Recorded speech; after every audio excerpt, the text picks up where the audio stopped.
According to the Holy Scriptures, Yahweh Shai, the Son of the Most High, is set to bring immortality to the nation of Israel, the elect, via establishing the tabernacle of David, as we talk about the second coming of who the world ignorantly calls Jesus Christ.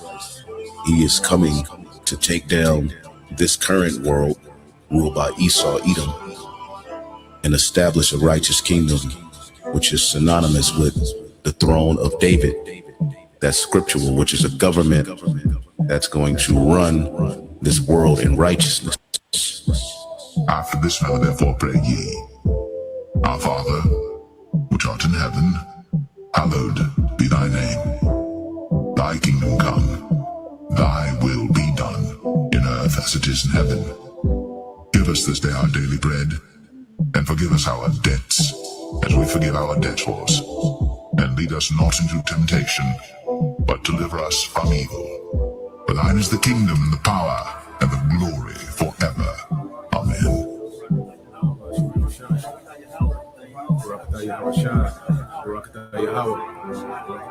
A transfer of rulership is coming, and the kingdom of heaven will be on earth. Righteousness will be spread throughout the whole four corners of the earth. Wickedness will be put down.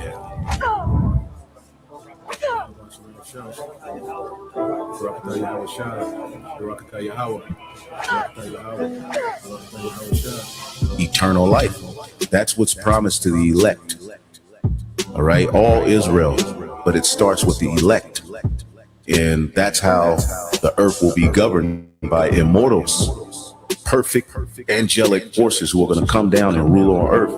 Extraterrestrial bodies will be able to do things that humans do, but in heavenly bodies, like eating, drinking. Did not Yahweh Shai say he's going to drink wine with us in the kingdom? Well, how do you drink wine with a spiritual body? Well, we're going to have out of this world capabilities in those new bodies.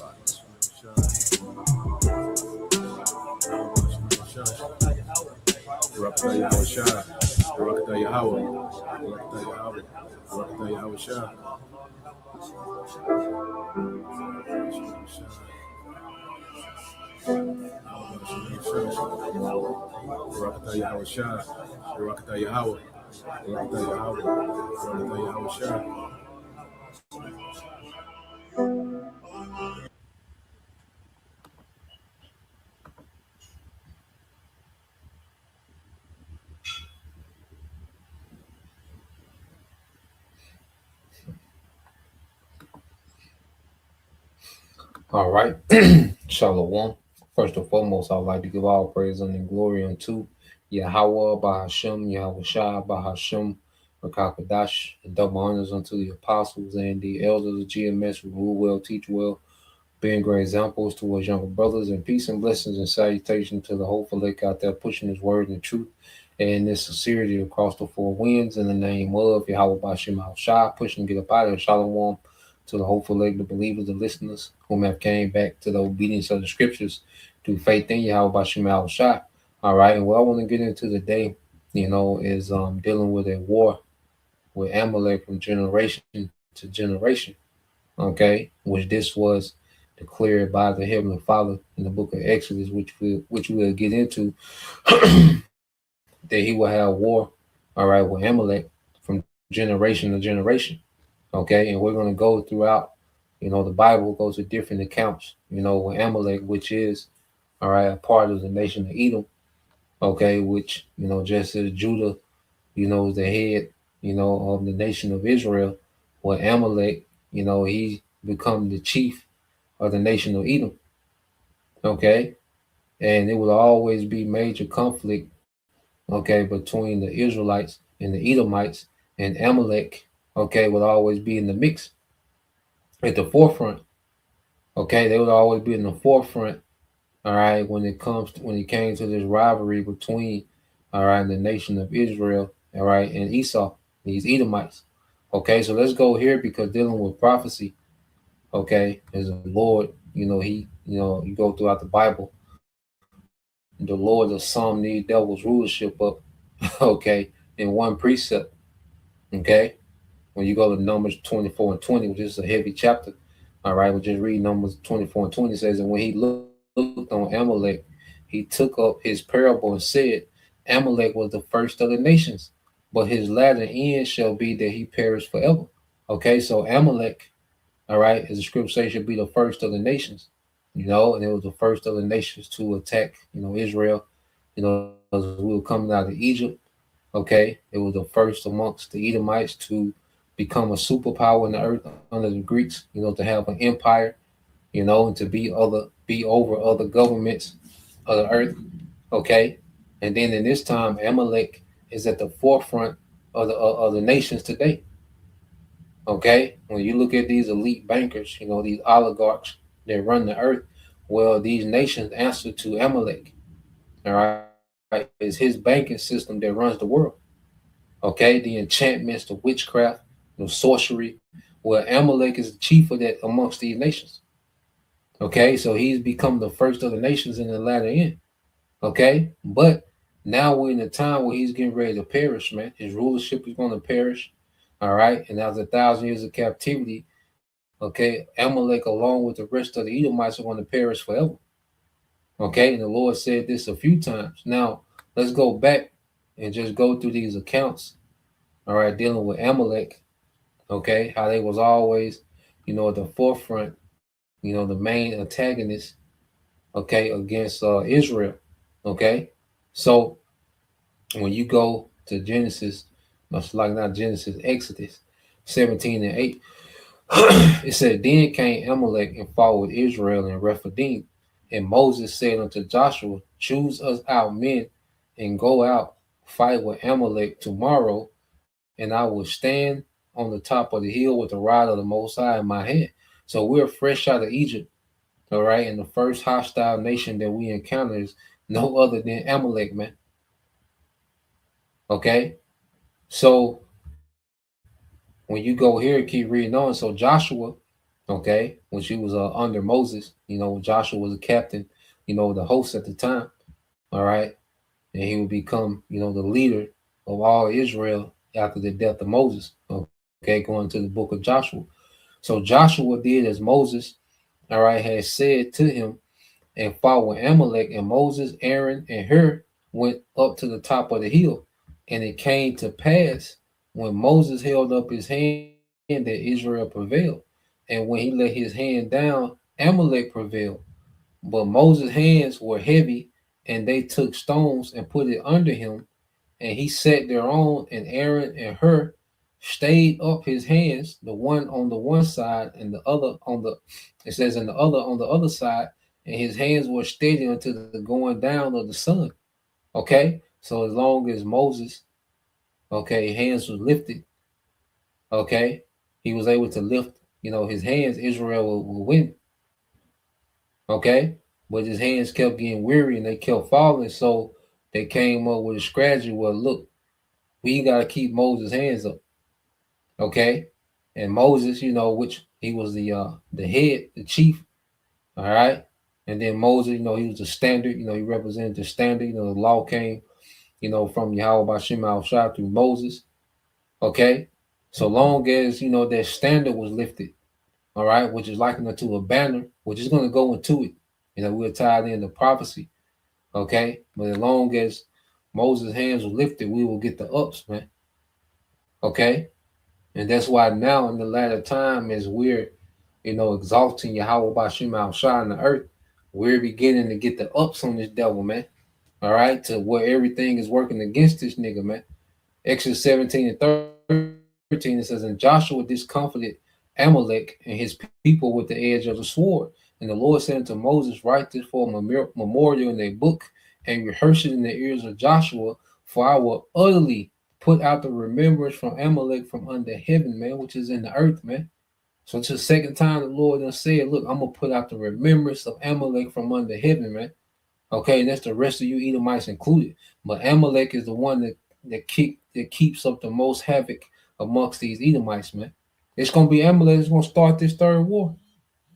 It's gonna be Amalek that's gonna start this third war, man. So it's Amalek that keeps up the most havoc amongst, all right, the the nations of the earth, man. You know, and the Lord singles Amalek out, man. Is putting them out of remembrance, man, because it's their wicked influence that runs the earth, their witchcraft and their sorcery, man. Okay, their money magic. Okay, they're behind all these wars of the earth, man. You know, so the Lord has said a second time that He gonna put the remembrance of Amalek from under heaven, man. Verse Exodus 17 and 15 says, and Moses built an altar and called the name of it Yahweh Nasa, all right, which is Yahweh is my banner. Okay, let's go into it real quick. Just to get it. All right. So it's two words, as you can see the word Yahweh. All right. And then you got uh Nasayah. All right. Nasayah, Yahweh Nasayah. Okay. Which is what? Yahweh is my banner. Okay. Now, let's keep reading. It says, and Moses built an altar and called the name of Yahweh Nasa. For he said, because the Lord Yahweh Bashem shall have sworn that the Lord will have war with Amalek from generation to generation. Okay, so there will be a ongoing, all right, war. And feud with Amalek. Now Amalek can't, okay, affect. He's not able to directly attack the Most High. Okay, that's not even that's not even possible. Okay, that's something they can't even begin to do. But what do? Amalek, they destroy creation, all right, and they destroy the Lord's people. Okay, they're always an antagonist. Okay, and they're always in opposition. Okay, and plotting and scheming on the Lord's people, man. Okay, so when you go here, all right, when you go to do the running, and the Lord is always calling these niggas out, man. Even before dudes are running me, let me get that in.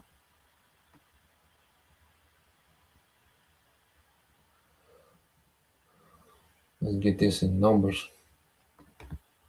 All right. So let's get this in the book of Numbers, chapter 14. So you go to Numbers 14 and 40. Start at 49. So this is when the Lord had Moses to cuss Jake out, man. To rebuke Jake for being cowards and not having faith in Yahweh Bashem Shai when it was time for them to go into the land of Canaan. You know, and Jake, went Moses sent out those spies, all right, and only Caleb, came back with a report of faith, saying that look, let's go take that land. The Lord promised it to us. Okay, so Caleb came back, with a faithful report, and trusting in Yahweh Bashem Shai. And the Lord, said Caleb, his spirit different, but these niggas, man, these niggas not going to see the land. Okay, so Moses is rebuking them niggas, and Jake is hurt in their feelings. So they like, well, we just gonna go to war then. Nigga pouting, emotional. So nigga like, man, we just gonna go anyway. But nah, the Lord already said what He said. That look, y'all niggas not gonna see the land, and y'all failed the test. Okay, so Jake, they want to go and try to take the land anyway. Okay, but guess who's there with the people of Canaan? So you go to Numbers 14 and 39. It says Moses told these sayings unto all the children of Israel, and the people mourned greatly. And they rose up early in the morning and got them up into the top of the mountain, saying, Lo, we be here, and we will go up unto the place which the Lord have promised. All right, for we have sinned. And Moses said, wherefore now do you transgress the commandments of the Lord? All right, but it shall not prosper. And so Moses like, look, y'all can't go now. Y'all, the Lord already said what He said. Y'all ain't got no faith. The Lord ain't gonna be with y'all, man. It says, go not up, for the Lord is not among you, that you be not smitten before your enemies. for the Amalekites and the Canaanites. You see how intertwined Esau is with these goddamn Canaanites. As you go back to Genesis 35, or where you see Esau, all right, he marries into, okay, these Canaanites. He has two Canaanite wives, man. Okay, and you see, you get down to Numbers, all right. Amalek is heavily into Canaan, man. All right, which they was into that nasty, freaky loot. Okay, and you see that today. All right, these small hats, what they on. All right, it said, for the Amalekites and the Canaanites are there before you, and ye shall fall by the sword, because you are turned away from the Lord. Therefore, the Lord will not be with you, because they show no faith, and the Lord not dealing with no faithless, okay, mission, man. Okay, verse 4, yeah, verse 44 said, what they presumed to go up on to the hilltop. Nevertheless, the ark of the covenant and the Lord and Moses departed not out of the camp. Then the Amalekites came down, and the Canaanites which dwelt in their hill, and smote them and discomfited them, even unto Hamar. All right, so Jake, they got overwhelmed. All right, and it was Amalek and these Canaanites. Was because the Lord wasn't with that mission, man. Okay, because they had already failed the test. Okay, but just to show, you see these Amalekites, all right, are right here with these Canaanites, man. Show you that connection. Okay, so um, let's go from there. Let's get this in Deuteronomy 25. All right, this is Deuteronomy 25 and 17. It said, remember what Amalek did unto thee by the way when you come forth out of Egypt. You know, because you had another count when Amalek won't let Jake go by the king's highway, to get to the land. All right, they made them go around, which made, the journey way longer. You know, so you had this account, when Jake wanted to go through the king's highway. All right, which was a straight shot to the land. But Amalek was like, nah, y'all niggas can't come through. And he came out with the military, you know, and he came against the women and children at the back, because he's Amalek is a damn coward too, man. Okay, he's a damn coward. You see, this nigga play tough when he got the major advantage, but you know, to his core, Amalek a coward. All right, that's why you see him having to go get America. Okay, to jump to start this war with Iran. Okay, because Amalek is a coward by nature. Deuteronomy 25 and 17 said, remember what Amalek did unto thee by the way when you will come forth out of Egypt, how he met thee by the way and smote the hindmost of thee, even all that were feeble behind thee, when thou wast faint and weary, and he feared not the Most High. Therefore it shall be, when the Lord thy power have given thee rest from all thine enemies round about, in the land which the Lord thy power giveth thee for an inheritance to possess it, thou shalt blot out the remembrance from Amalek from under heaven, thou shalt not forget it. So that's the third time that the Lord spoke on blotting out the remembrance of Amalek from under heaven. Thou shalt not forget it, man. And it wasn't that time, okay, but the Lord always showed his intent, what he wanted to do to Amalek. Even Samuel, he didn't fully obey. All right, he left the king alive, and okay, some of the livestock. And then when King David and Joab, they tried to achieve it, but you had a few Amalekites that got away. Okay, matter of fact. So let's go here. Let's jump to the book of Judges real quick, and we're just going through accounts. All right, these damn Amalekites, but these niggas is always there. Okay, so you go here to Judges, I believe that's 3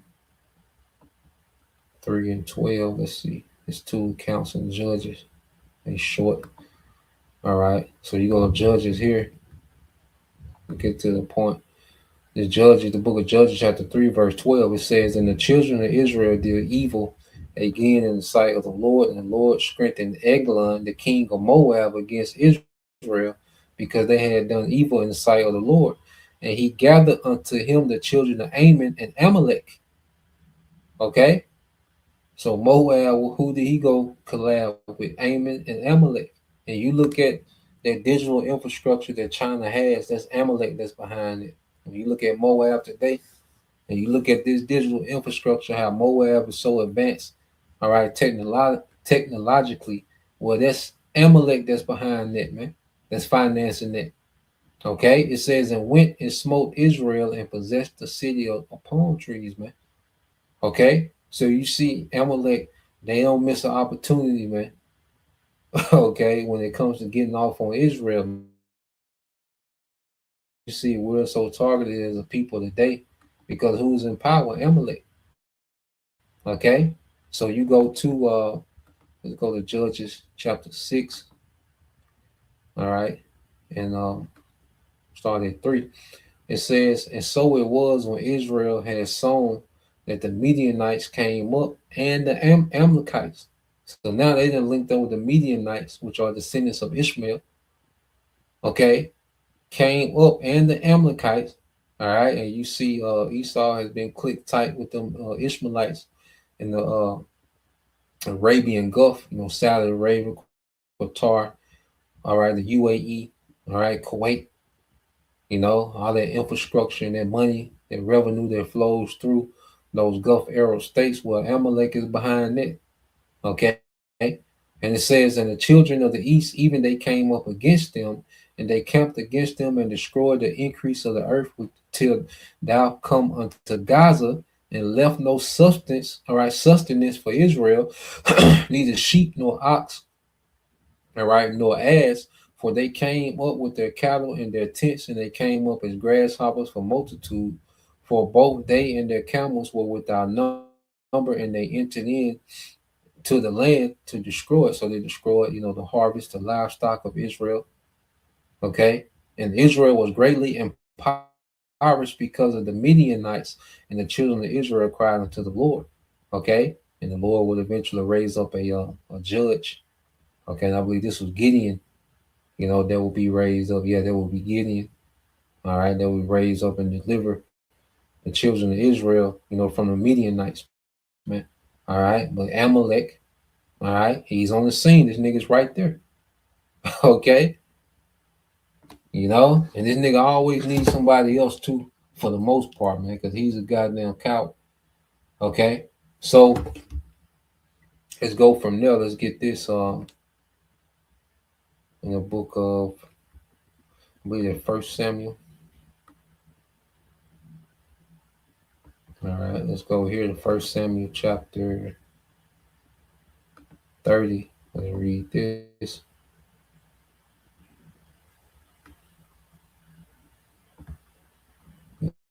This in the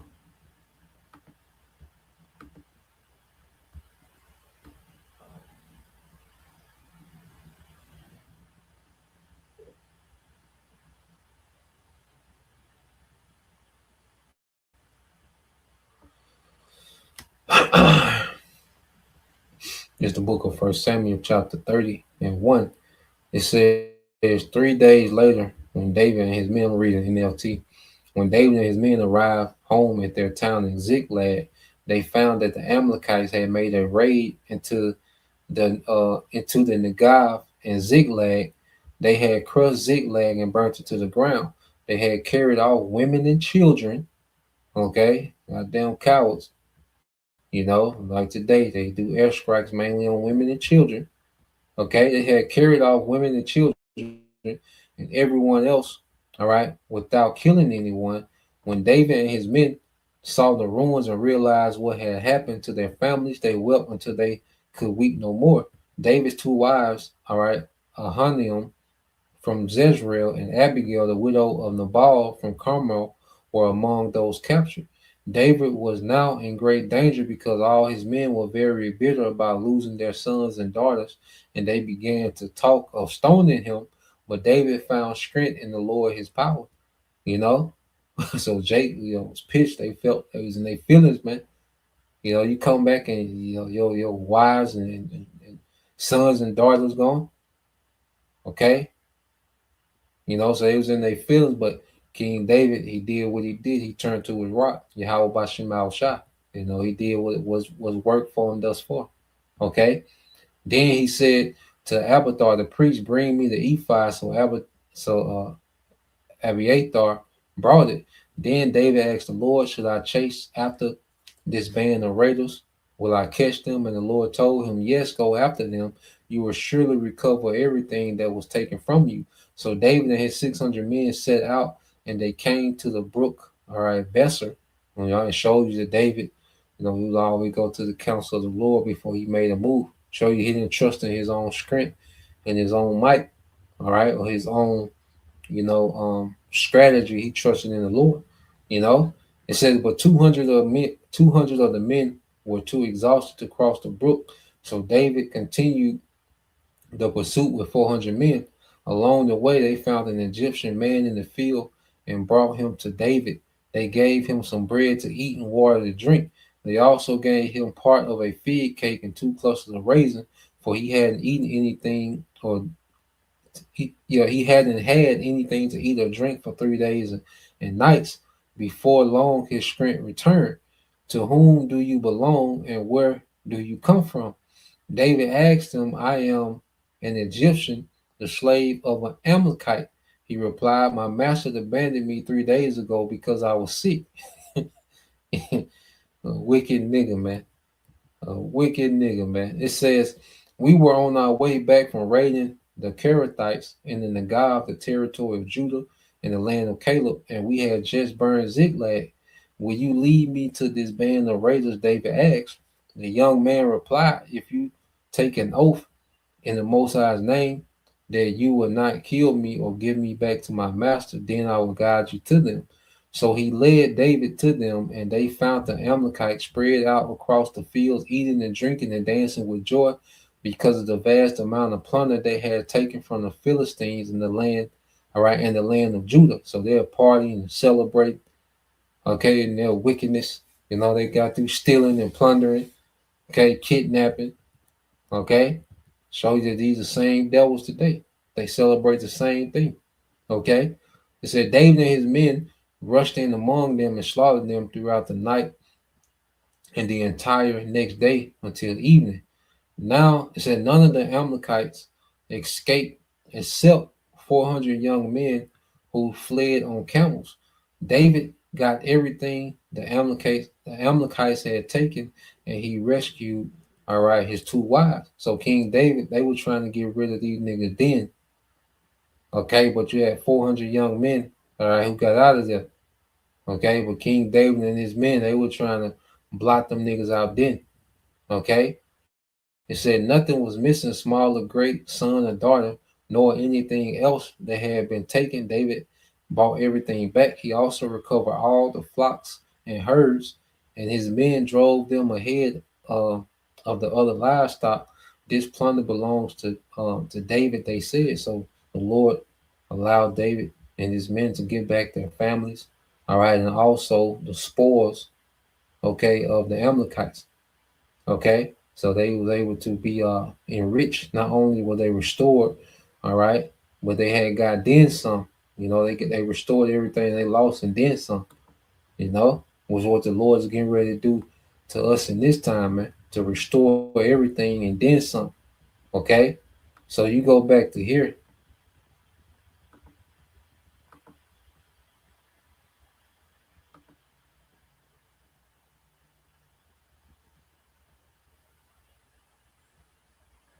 I believe this First Kings 11, and when you jump down, because King David, he was trying to get their ass out of there. This is First Kings 11 and 15. It said years before David had defeated Edom, Joab, his army commander, had stayed to bury some of the Israelite soldiers who had died in battle. While there, they killed every male in Edom. Okay, it said Joab and the army of Israel had stayed there 6 months, all right, killing them, all right. But Hadad, okay, and a few of his father's royal officers escaped and headed for Egypt.